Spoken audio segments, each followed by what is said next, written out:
Hi everyone and welcome to the video. In today's video we're going to take a really good in-depth look at not just ball python temperature but how you can measure it yourself in an accurate, safe way. Often I've noticed that we get sold like really great equipment for heating reptile enclosures, but sometimes it takes a little experience to get to grips with, measuring temperatures accurately. Sorry buddy. This little snake, I just got distracted by him.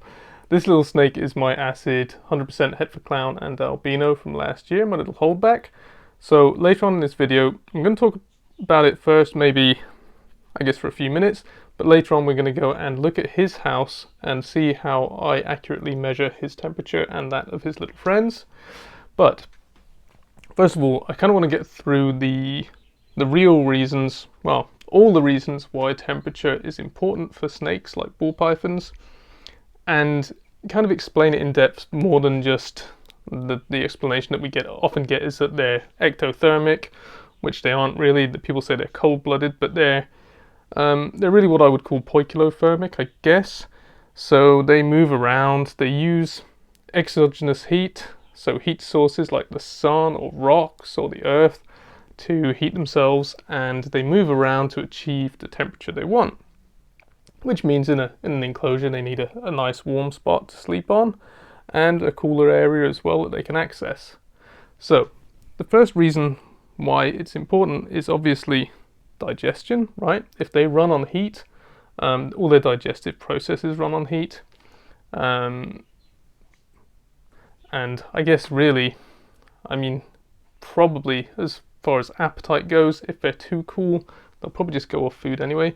Same if they're too warm, they'll get stressed and they'll go off food. So that's pretty easy to understand. They need a good temperature to stimulate appetite, and then once they've eaten their prey, they need a good temperature to actually carry out the digestion and convert as much of that prey as possible into energy and growth. So that's especially important when you want to breed. So you've got one this size and you want him to breed and grow to really a nice breeding size within 2 years. It's important to get temperature right so that you can get the food right, so you can get the growth right.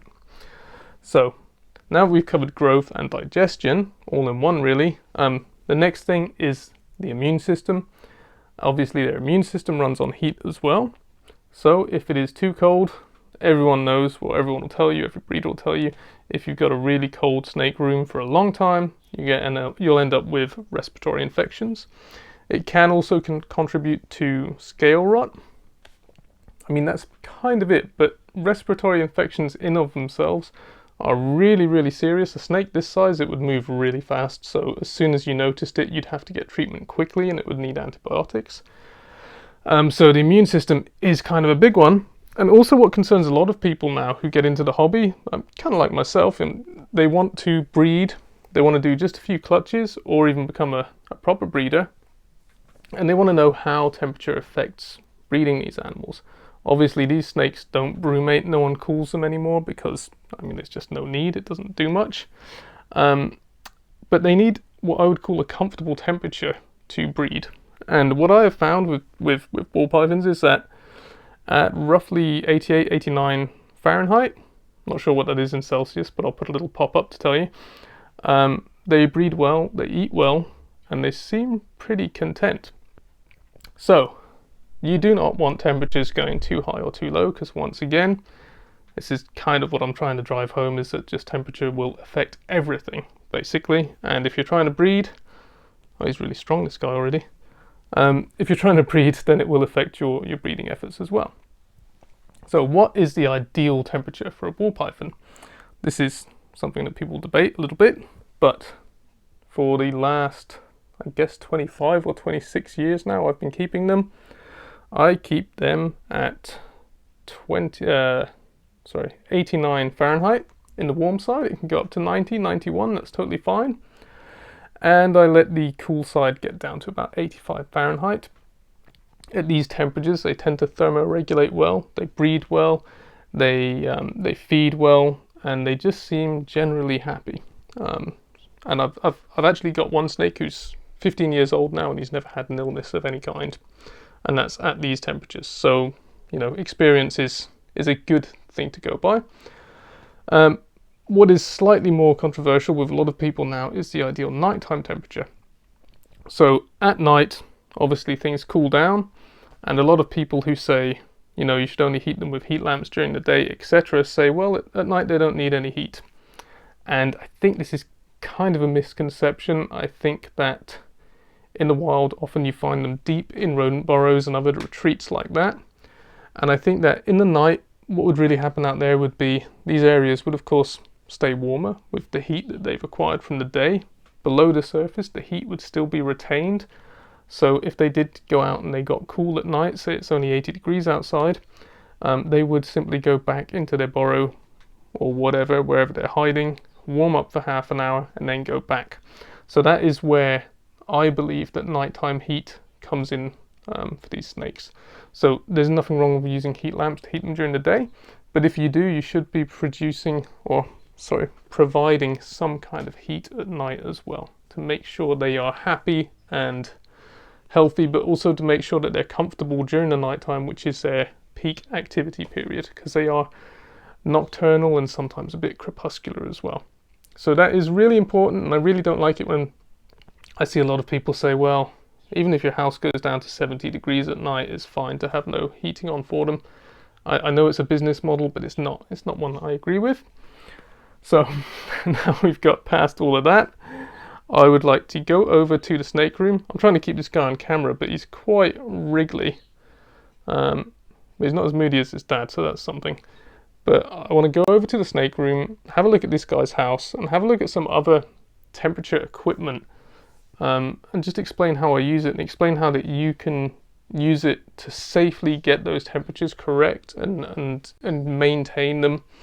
And if you are breeding, or if you have a lot of tubs or even rack systems, I'm going to explain something with digital thermometers to make your life a little bit easier and make things a bit safer too. So let's take a look.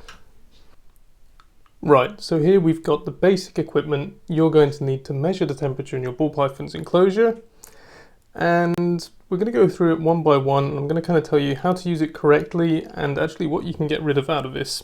So first up, this is actually a hygrometer, but I got this out to show you an example of what an analog thermometer looks like. It looks exactly like this, but it has temperature instead of humidity. Both analog hygrometers and analog thermometers are crap.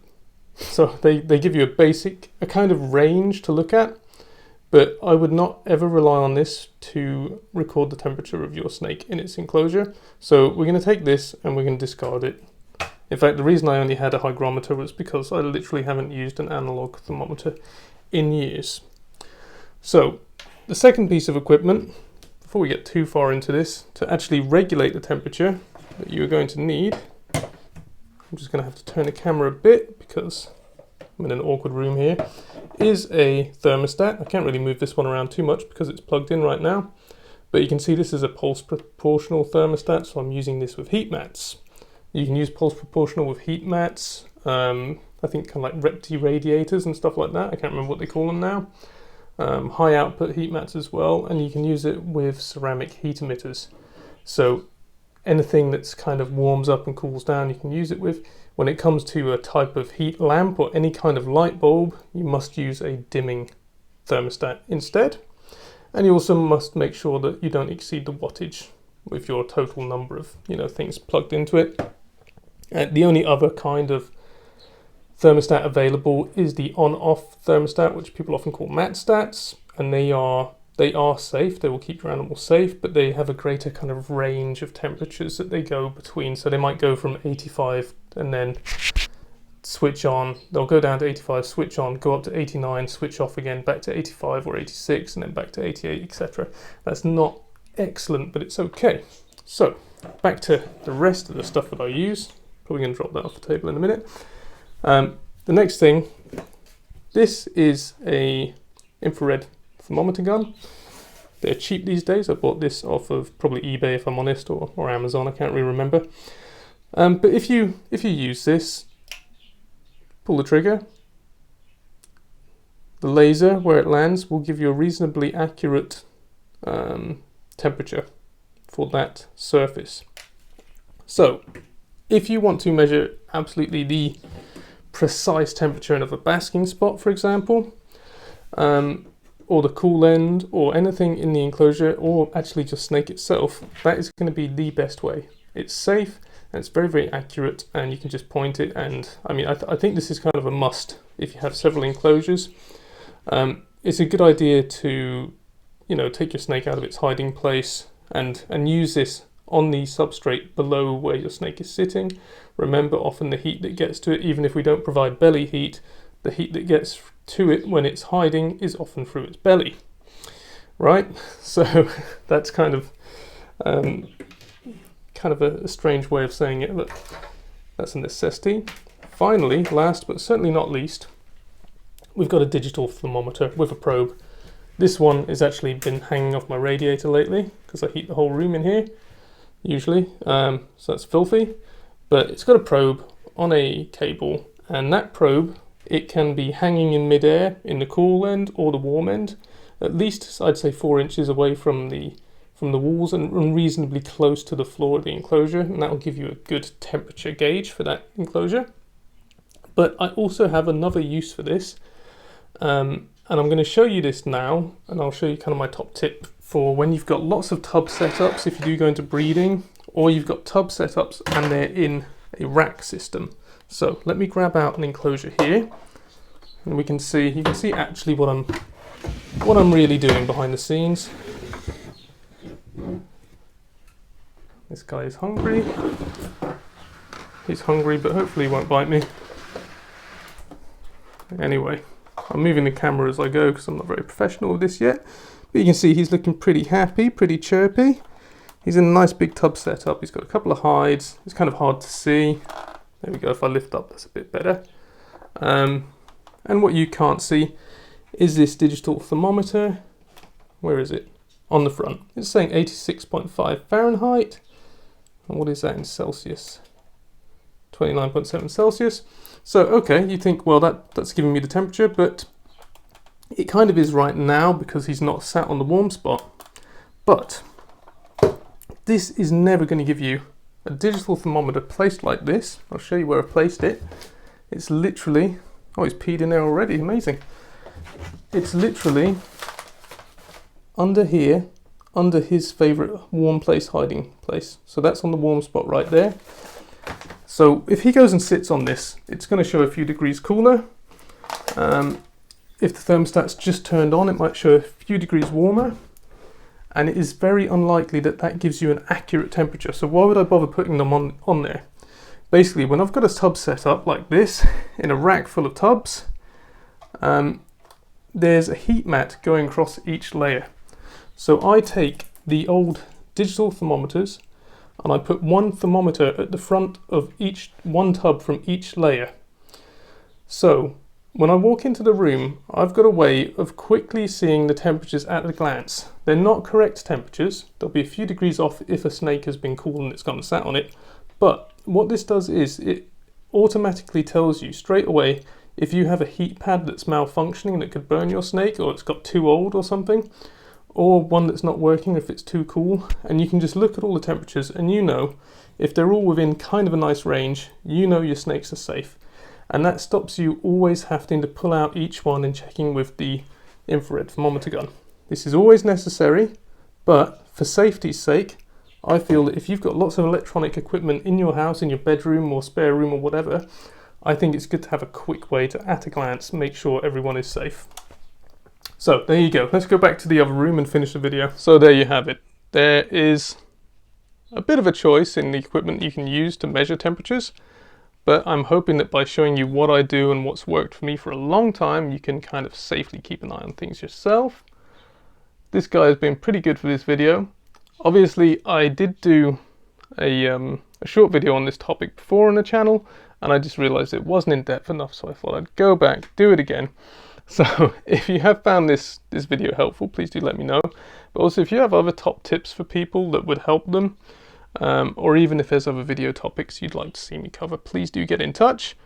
And maybe next year, looking at how cool he is, I might actually breed this guy as well, and we could see some of his babies on the channel.